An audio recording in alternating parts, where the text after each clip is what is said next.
पुण्यात्माओं, परमेश्वर कहते हैं मानुष जन्म दुर्लभ है भाई, मिला न बारंबार। जैसे तरवर से पत्ता टूट गिरे, वो बहोर नहीं लगता डार। आज आपका परिवार है, खूब आनंद मंगल है, और कभी भी किसी भी सदस्य की किसी समय अचानक किसी भी कारण से मृत्यु हो जाती है, वो पुनः आपको उसी रूप में नहीं प्राप्त हो सकता, ना वो वहां आ सकता, ना उसको मालूम तू कौन था, कितना आया है, कहाँ गया। परमात्मा हमें याद दिलाते हैं कि तुम काल के जाल में फंस चुके हो, और इस काल भगवान ने जो 21 ब्रह्मांड का स्वामी है, जो ब्रह्म नाम से सुप्रसिद्ध हो चुका है, जिसको ऋषि महर्षि ब्रह्म नाम से जानते हैं, ये काल है, इसको श्राप लगा हुआ है 1,00,000 मानव शरीरधारी प्राणियों के नित आहार करने का। उसके लिए इसने अपने तीनों पुत्रों को एक एक गुण से परिपूर्ण कर रखा है, अपनी सुनियोजित चाल से।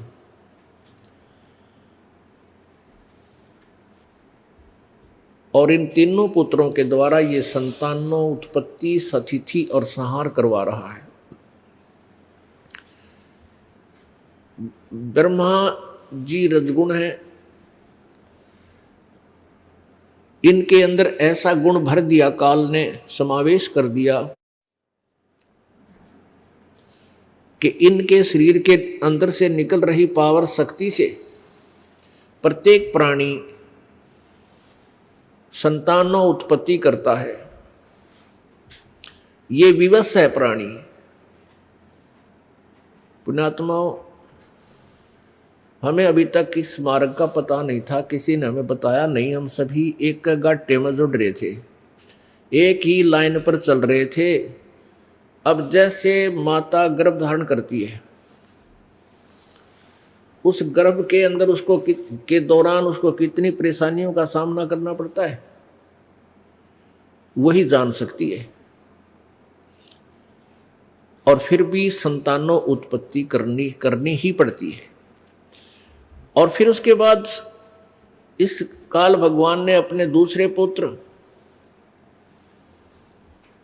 विष्णु जी को सतोगुण युक्त कर दिया।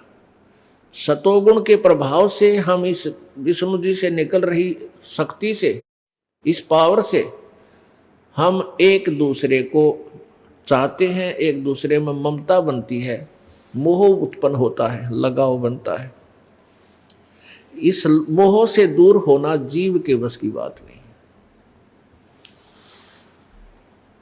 ये जीव से बाहर की पावर है, जीव के बस का नहीं। जैसे एक छोंक लगाया जाता है मिर्च का, और उस छोंक से फिर छींक आती है, तो जीव के बस का नहीं, छींक न रोक सके, उसके बाहर की बात है। इसी प्रकार इस काल ने इन तीनों पुत्रों के द्वारा हम सभी प्राणियों को इतना विवश कर दिया कि हम चाहकर ना चाहकर संतानों उत्पत्ति अवश्य करेंगे। फिर ऐसे लोक वेद शुरू कर दिए इसने कि भाई पुत्र बिना मोक्ष नहीं। मान ले कोई चाहे भी वह बेटा ना हो, बेटी ना हो, तो कोई बात नहीं। मान ले किसी का संतान नहीं हुई संस्कारवश, तो दूसरे ना टेकन दे, कोई न कोई आके इंजेक्शन लाए जाएगी, कोई पड़ोसन आ जाएगी, कोई रिश्तेदार आ जाएगा, आए बालक कोई ना, ओहो संतान तो चाहिए बेबे। मतलब बेरा नहीं, वो ना चाहे उसके कुछ भूल सी पड़े तो वो इंजेक्शन लानी काल भेज दे, इन छेड़काओ, ये कोई पंगा पावे और दूसरा ब्याह करवावे, चाहे किसी तरह करे, चाहे 100 पंगे पाक है। यानी संतान उत्पत्ति उस दृष्टिकोण से भी जरूरी बना ली। परमात्मा क्या बताते हैं, क्या मांगू कुछ थिर न रहाई, देखत नैन चला जग जाई, एक लख पूत सवा लख नाती, उस रावण के दीवान बाती। अब मान लीजिए किसी का संतान को नहीं, संतान नहीं है और वो बिल्कुल समाज के द्वारा इतना परेशान कर दिया जाता है, वो दंपति फिर वो संतान की तरफ में चाहे कितने भी भटकना धक्के खाने पड़े वो जरूर जाएगा, कितना बता दो उसने, और फिर भी ना होता कुछ भी। पुण्यात्मा, हम भगवान के ज्ञान से अपरिचित होकर आधे से ज्यादा टेंशन न्यू बना लें। जब हमें ज्ञान हो जाएगा फिर हम इस टेंशन से 90% फ्री तक वैसे ही हो जाएंगे, 10% रहेगी वो धीरे धीरे ज्ञान से भक्ति से सब ठीक हो जाएगी। अब परमात्मा कहते रावण के 1 लाख बेटे थे, 1 लाख और सवा लाख ऐसे ऐसे रिश्तेदार थे नो, एक से एक तगड़े सूरवीर और धनवान। क्योंकि हम अच्छा रिश्तेदार ढूंढते हैं भी, अच्छी उसकी गांव में नगरी में शहर में प्रभुता हो, और हमने का हमारा रिश्तेदार भाई MLA बन रहा है। तो परमात्मा बताना चाहते हैं कि तुम 1-2 पुत्र प्राप्त करके ही, प्राप्त करने की इच्छा करके क्या बनाना चाहते हो, तुम क्या सतीथि चाहते हो अपनी। रावण के 1 लाख बेटे थे और सवा लाख रिश्तेदार नाती, और आज उसका कोई दीवा लावणिया भी कोई ना, वह कित गए, वह पुत्र लाख थे वह भी खत्म हुए, अंत हुआ।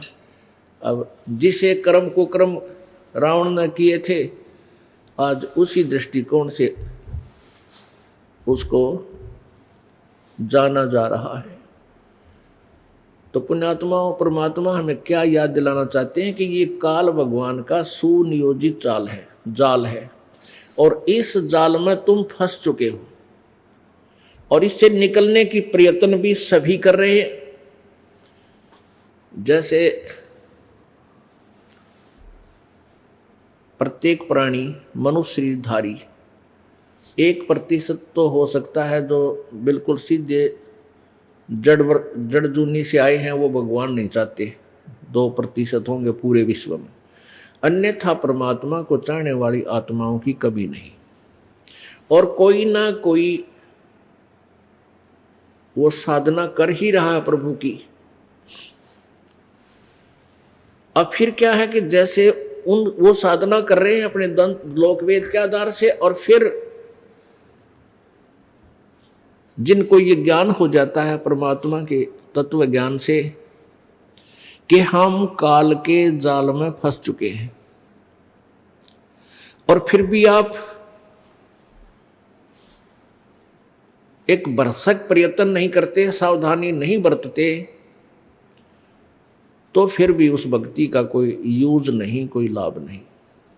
तो परमात्मा हमें आगाह करना चाहते हैं कि तुम जिस जाल में फंस चुके हो उससे निकलने से ही तुम्हारा कल्याण होगा। उससे उस जाल को समझाते हुए परमात्मा बता रहे हैं कि झूठे सुख को सुख कहे ये मान रहा मन मोदे, ये सकल चबीना काल का कुछ मुख में कुछ गोदे। ये सब काल आहार है।